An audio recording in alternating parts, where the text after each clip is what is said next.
하나님 말씀은 시편 말씀입니다. 시편 말씀. 오늘 본문이 1절부터 18절까지 아침에 우리가 전체적으로 묵상하기에는 좀 긴 본문인데요. 좀 빠르게 오늘 말씀을 묵상하도록 하겠습니다. 우리 개관 같이 한번 읽어보시겠습니다. 시작. 시편 기자는 하나님께 어찌하여 환난 때에 숨으시냐고 탄식하였습니다.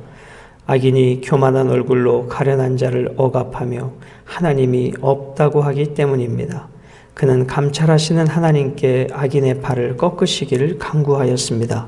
하나님은 세상에 속한 자가 다시는 위협하지 못하게 하실 것입니다. 아멘. 자, 우리 1절 말씀을 같이 보십니다. 1절입니다. 시작.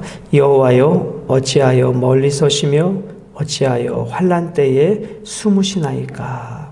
자, 이 시편은 시인이 누군지 특정하기가 어려운 시편으로 분류되어 있습니다. 저자가 누군지 명확하게 알 수 없는 시편입니다.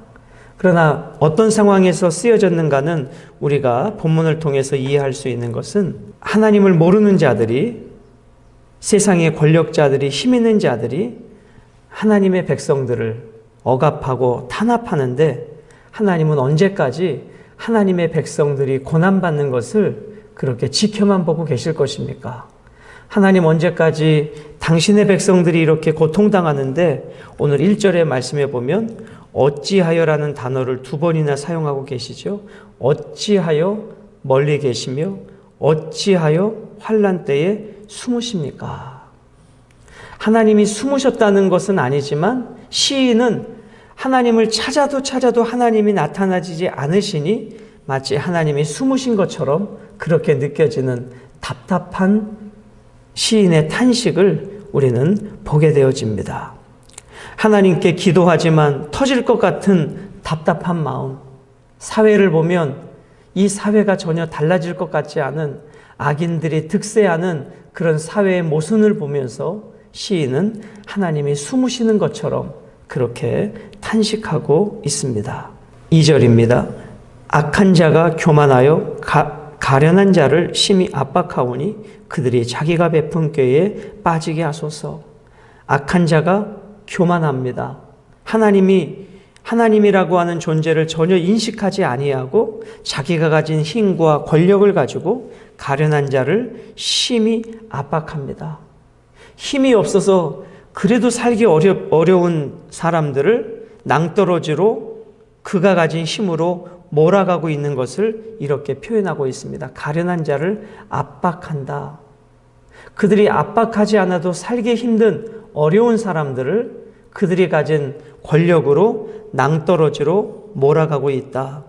그런 탄식입니다. 그들이 자기가 베푼 꾀에 빠지게 하소서. 우리가 어제 본 말씀에는 자기가 쳐놓은 웅덩이와 자기가 편 그물에 자기가 빠지고 걸리게 하소서.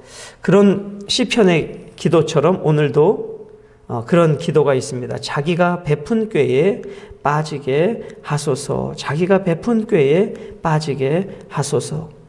자기의 궤익에 스스로 넘어지게 하소서. 그런 뜻이죠. 3절에 악인은 그의 마음에 욕심을 자랑하며 탐욕을 부리는 자는 여호와를 배반하여 멸시하나이다. 여호와를 배반하여 멸시한다. 누가요? 악인은. 자, 그러면 여기서 이 악인은 누구를 악인이라고 하는가? 3가지 특징이 있습니다. 악인의 특징은 첫 번째로 하나님이 없다라고 하는 자들입니다. 하나님의 존재를 무기력한 존재로 인식하는 자들입니다. 하나님이 어디 있어? 있으면 나와보라 그래. 이러한 자들이 악인의 첫 번째 특징입니다. 2번째, 오늘 본문을 통해서 악인의 특징은 교만합니다. 허황된 자기 확신에 가득 차 있는 자들이 악인의 특징입니다. 그리고 오늘 3번째, 가난한 자를 억압하는 자들이 악인입니다. 이것이 악인이 가지고 있는 3가지 특징입니다. 그 시작은 하나님의 존재를 인정하지 않고 인식하지 아니하고 살아가는 교만한 자들이 악인이다. 그렇게 오늘 성경은 말씀해 주고 있습니다. 4절입니다. 악인은 그의 교만한 얼굴로 말하기를 여호와께서 이를 감찰하지 아니하신다 하며 그의 모든 사상에 하나님이 없다 하나이다. 이것이 악인의 반복적인 특징을 지금 시편 기자는 계속해서 이야기하고 있습니다. 하나님이 없다, 하나님이 없다, 하나님 존재를 인정하지 않고 인식하지 않고 살아가는, 자기의 힘과 권력을 의지하고 살아가는 악인들을 말합니다. 자, 또 악인들은 어떠한 모습인가? 5절입니다. 그의 길은 언제든지 견고하고 주의 심판은 높아서 그에게 미치지 못하오니 그는 그의 모든 대적들을 멸시합니다. 이 좀 해석이 어려운 표현인데 이렇게 해석하시면 되겠습니다. 그의 길은 언제든지 견고하고 주의 심판은 높아서 그에게 미치지 못한다. 그러니까 악인들이 악을 행해도 하나님은 높은 데 계셔서 악인들에게 관심이 없는 것처럼 느껴진다. 그런 뜻입니다. 지금 이 세상에는 악인이 권력을 가지고 득세하는데 하나님은 그 악인을 쳐다보지도 않고 아까 우리가 앞에서는 숨어 계신 것처럼 그렇게 느꼈잖아요. 지금 시인이 살아가던 시대뿐만 아니라 오늘 여러분과 제가 살아가는 이 시대에도 악인이 너무 득세합니다. 사법부가 너무 타락하고 정치 권력이 너무 타락한 이 시대 속에서 가난하고 소외된 약자들은 점점 낭떠러지로 몰아가는 그러한 안타까운 현실 속에 우리는 살아가고 있는 것입니다. 6절입니다. 그의 마음에 이르기를, 악인들이 그렇게 생각한다는 것이죠. 그의 마음에 이르기를 나는 흔들리지 아니하며 대대로 환난을 당하지 아니하리라 하나이다. 이게 악인의 교만이에요. 악을 행해도 하나님이 안 계신 것처럼, 하나님이 침묵하시는 것처럼 의인은 그렇게 탄식하고 있기에 그 악인의 권력과 권세가 영원할 것처럼 그렇게 생각한다라는 것입니다. 7절입니다. 악인의 특징은 그의 입에는 세 가지가 있습니다. 저주, 거짓, 포악이 충만합니다. 그의 혀 밑에는 두 가지가 있습니다. 잔해와 죄악이 있습니다. 즉 악인 자체는 말할 때마다 죄악과 거짓과 포악과 탐욕이 넘쳐나는 것이 악인의 특징이다라고 시인은 말씀하고 있습니다. 입에는 저주와 거짓과 포악과 혀의 밑에는 잔해와 죄악이 가득한 이 악인들이 이 세상 가운데 득세하는데 하나님은 어찌하여 침묵하고 또 침묵하고 또 침묵하고 계십니까? 이것이 오늘 시편을 시작하는 시인의 탄식인 것입니다. 8절입니다. 그가 마을 구석진 곳에 앉으며 그 은밀한 곳에서 무지한 자를 죽이며 그의 눈은 가련한 자를 엿보나이다. 여러분, 오늘 이 8절과 9절의 모습을 보면 사람이라고 할 수 없는 본능에 따라 살아가는 짐승으로 악인을 시인은 묘사하고 있습니다. 그에게는 이성도 인격도 윤리와 도덕도 존재하지 않는 것 같습니다. 어떻게 하면 가난한 자를 더 억압하고 착취해서 더 많은 부를 누리고자 하는 그 탐욕으로 가득한 악인의 모습을 8절과 9절은 짐승처럼 그렇게 묘사하고 있습니다. 9절은 이렇게 묘사합니다.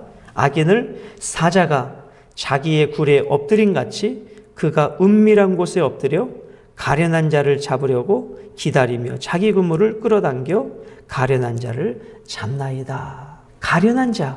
여러분, 가련한 자에게서 나올 것이 뭐가 있습니까? 가련한 자에게서 빼앗을 것이 뭐가 있습니까? 그 한 끼 식사밖에 없는 가련한 자를 어떻게 해서든지 더 억압하고 착취하려고 하는 동물과 같은 삶을 사는 자들이 누군가? 악인이라고 시인은 표현합니다. 그런데 이렇게 가련한 자가 고통받는데 하나님 왜 침묵하십니까? 언제 저 악인들을 심판하시겠습니까? 이것이 시인의 탄식이라고 우리는 묵상하고 있습니다. 10절입니다. 그가 구풀이 엎드리니 그의 포악으로 말미암아 가련한 자들이 넘어지나이다. 가련한 자들이 넘어지나이다. 여러분, 우크라이나 전쟁을 한번 보세요. 무고한 병원과 학교와 학원과 민간인들의 무자비한 폭탄을 퍼붓고 있잖아요. 그게 공산주의의 그 포악함이고 잔인함이고 악독함입니다. 우리가 매주마다 우크라이나 땅에 평화가 오게 기도하는데 언제 그 땅에 평화가 올지. 우리 5월 9일이 러시아 전승 기념일이었어요. 그래서 혹 기대했었어요. 종전을 선언하거나 평화를 선언해서 전쟁이 그쳐질 것을. 5월 9일이 어떤 날이냐면 2차 세계대전에 러시아가 독일을 물리치고 전쟁에서 승리한 날을 기념하는 날이 5월 9일, 그러니까 엊그저께죠. 그래서 러시아로서는, 그리고 지구촌에서는 나치를 물리친 승리의 날이기 때문에 5월 9일이 러시아가 전쟁 선언, 평화를 선언할 것이다. 그것을 기대하고 있었는데 푸틴은 어떠한 말도 하지 아니하고 오히려 이 모든 책임이 서방에 있다라고 서방 탓만 하고 전쟁을 계속하겠다. 그렇게 해서 지금까지 전쟁이 계속되고 무고한 사람들이 죽어가고 있습니다. 하나님, 언제 이 포악이 끝나겠습니까? 하나님, 이 전쟁에 개입하셔서 이 전쟁을 멈춰주시고 저 악독한 저 푸틴의 마음을 하나님 꺾으셔서 이 전쟁이 멈춰지게 해주십시오. 아마 많은 그리스도인들이 그렇게 기도하고 있지 않겠습니까? 그런데 이 전쟁이 벌써 2월 24일 날 시작한 전쟁이 3달이 지나가는 시점까지 전쟁이 계속되어 가고 있는 것입니다. 11절입니다. 그가 그의 마음에 이르기를 하나님이 잊으셨고 그의 얼굴을 가리셨으니 영원히 보지 아니하시리라 하나이다. 악인들이 이렇게 조롱한다는 거예요. 너희들이 믿는 하나님이 어디 있다고 그래? 하나님이 있으면 나와보라 그래? 하나님, 영영이 하나님은 숨어버렸어. 너희들에게 관심도 없어. 너희들이 믿는 하나님은. 이렇게 악인들이 조롱해도 하나님 어찌하여 숨어 계십니까? 그런 내용인 것이죠. 12절입니다. 이제 시인은 적극적으로 하나님의 개입을 요청합니다. 여호와여 일어나옵소서. 여기서 일어나라는 단어는 하나님 이 상황에 적극적으로 개입해 주십시오. 이 상황에 하나님 적극적으로 함께해 주십시오. 그런 절박한 하나님에 향한 요청을 일어나소서라는 단어로 표현하고 있습니다. 또 두 번째, 하나님이여 손을 두옵소서.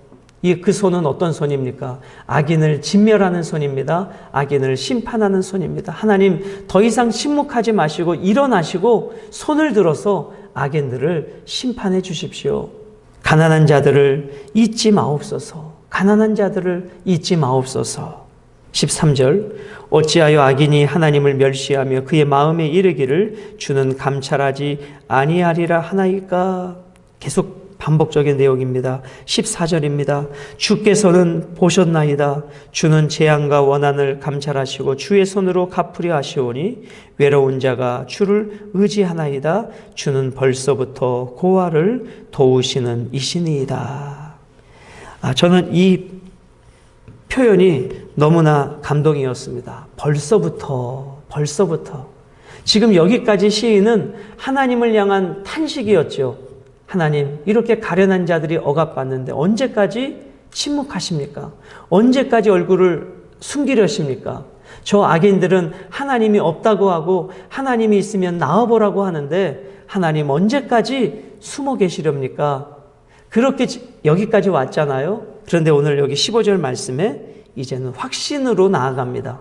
벌써부터 고아를 도우시는 이신이다. 여기서 고아는 우리가 통상적으로 생각하는 부모가 없는 사람을 말하는 것이 아니라 사회적인 약자들, 사회적으로 고통받는 자들, 이 악인들에 의하여 억압받는 자들을 오늘 여기서는 고아로 표현하고 있습니다. 여러분, 우리가 고아라고 할 때 얼마나 가련하고 불쌍하게 느껴집니까? 그런데 벌써부터 고아를 도우시는 이시다라는 의미는 과거에도 하나님이 이 고아들을 도우셨듯이 오늘 지금 이 시간에도 하나님은 고아들을 돕고 계시는 분입니다. 그 확신의 고백을 15절에 하고 계십니다. 악인의 팔을 꺾으소서. 이제는 한 팔 더 나갑니다. 악인의 팔을 꺾으소서. 여기서 팔이 갖고 있는 의미는 악인의 권세, 악인의 세력을 말하는 것입니다. 악인의 세력을 꺾으소서. 꺾는다라는 표현은 산산조각 내소서, 산산조각으로 부서뜨려 주소서, 흔적도 없이 사라지게 하소서. 그러한 표현이 꺾으소서입니다. 악한 자의 악을 더 이상 찾아낼 수 없을 때까지 찾으소서. 하나님, 저 악한 자들이 더 이상 악이 보이지 않을 때까지 악한 자들을 모아소서, 심판하소서. 적극적인 하나님의 심판을 촉구하고 계신 것입니다. 16절입니다. 여호와께서는 영원 무궁하도록 왕이시니 이방 나라들이 주의 땅에서 멸망하였나이다. 자, 시인은 이제 고백합니다. 여호와께서는 영원 무궁하도록 무엇이다? 왕이시다. 왕이시다. 그 왕이시다의 의미는 뭐예요? 하나님은 마음만 먹으면 뭐든지 할 수 있는 분이십니다. 하나님은 모든 권세를 가지고 계신 분이십니다. 그러시니 하나님께서 저 악한 자들을 어떻게 해달라는 거예요? 주님의 땅에서 멸망시켜 달라는 것입니다. 주님의 나라에 악인을 찾을 수 없도록 해달라는 것입니다. 자, 그러면 우리 이 말씀을 우리 자신에게 한번 적용해 보실까요? 여러분, 지금 이 시인은 그가 살아가는 눈에 보이는 이 세상의 왕국을 말합니다. 그러면 우리 그리스도인은 우리가 살아가는 이 땅을 말하기도 하지만 내 마음이 곧 나라가 되는 거예요. 내 마음이 왕국이 되는 거예요. 그럼 내 마음 속에도 이 악인과 같은 마음들이 얼마든지 있을 수 있다는 거예요. 내 마음의 나라에서, 내 마음의 나라에서 탐욕과 거짓과 불의와 마치 하나님을 인식하지 못하고 내 힘으로 살아가는 것과 같은 모습이 우리 마음의 나라에서도 얼마든지 이루어질 수 있다라는 것입니다. 그래서 오늘 우리에게도 이 기도가 필요합니다. 내 마음을 다스리는 내 마음의 왕이 누군가? 내가 아니라 하나님이 내 마음의, 내 삶의 왕이십니다. 하나님이 통치하시는 내 마음의 영역에서 악한 생각이 자리 잡지 않도록 하나님 내 마음을 온전히 통치하여 주옵소서. 이것이 이제는 우리가 살아가는 저 남의 나라의 이야기가 아니라 내 마음의 나라의 이야기로 우리가 이 말씀을 끌어올 때 이 말씀이 내게 적용이 되는 것입니다. 내 마음에 하나님이 왕 되셔서 내 마음에 악한 생각이 나를 다스리지 못하도록 하나님 내 마음의 모든 죄성을 깨트려 주시고 다스려 주옵소서. 우리는 이 말씀을 그렇게 우리 자신에게 적용해 볼 수 있는 것입니다.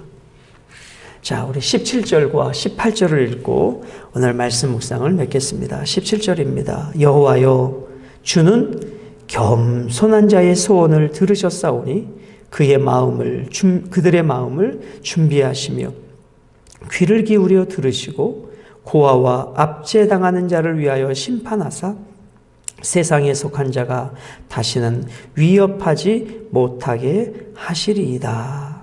왜요? 주님이 왕이시기 때문에. 그 왕의 권세 앞에 아무리 세상의 권세를 가진 자라 할지라도 왕의 권세 앞에는 무너질 수밖에 없다는 것입니다. 그 왕께 시인은 어떠한 자세로 나아갔는가? 이게 우리의 자세입니다. 그것이 17절에 겸손한 자의 소원으로 표현합니다. 여러분, 그래서 우리는 하나님 앞에 늘 겸손한 자세로 나아가야 합니다.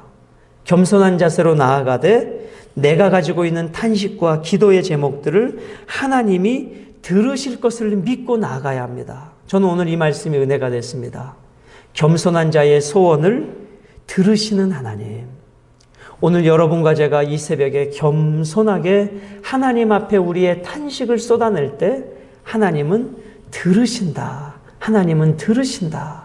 들으신다. 오늘 우리에게 필요한 자세는 겸손한 자세입니다. 마지막 18절입니다. 고아와 압제당하는 자를 위하여 심판하사 세상에 속한 자가 다시는 위협하지 못하게 하시리이다. 세상에 속한 자는 누구를 말합니까? 하나님의 대적자들, 하나님의 존재를 인정하지 않는 자들, 그들이 결국은 하나님 앞에 다 무릎 꿇게 될 것입니다. 그것이 시인의 고백인 것입니다. 오늘 말씀 묵상을 이렇게 맺겠습니다. 17절 말씀처럼 하나님 오늘 저에게 겸손한 마음을 주시고 그 겸손함이 무력함이 아니라 능력의 하나님을 의지하여서 하나님의 능력이 내가 가지고 있는 소원을 통해 이 땅에 이루어지는 하나님의 능력이 되기를 우리는 기도하기를 원하는 것입니다. 이 새벽에 그 하나님의 놀라운 은혜와 능력을 맛보셔서 여러분을 괴롭히는 악인의 팔들이 다 꺾여져 나가고 하나님의 통치와 사랑이 여러분의 삶에 오늘도 편만히 이루어지는 승리의 한 날이 되시기를 주님의 이름으로 축복합니다. 우리 시편 세 구절을 읽고 우리의 구원을, 우리의 기도를 들으시는 하나님을 함께 묵상하며 기도하겠습니다. 자, 27편 5절입니다. 우리 한번 읽습니다. 시작. 여호와께서 환난 날에 나를 그의 초막 속에 비밀히 지키시고 그의 장막 은밀한 곳에 나를 숨기시며 높은 바위 위에 두시리로다. 환난 날에 나를 보호하시는 하나님. 37편 39절 시작. 의인들의 구원은 여호와로부터 오나니 그는 환난 때에 그들의 요새이시로다. 한 절만 더 보십니다. 50편 15절입니다. 시작. 환난 날에 나를 부르라. 내가 너를 건지리니 내가 나를 영화롭게 하리로다. 아멘. 우리 주기도문 같이 드리겠습니다.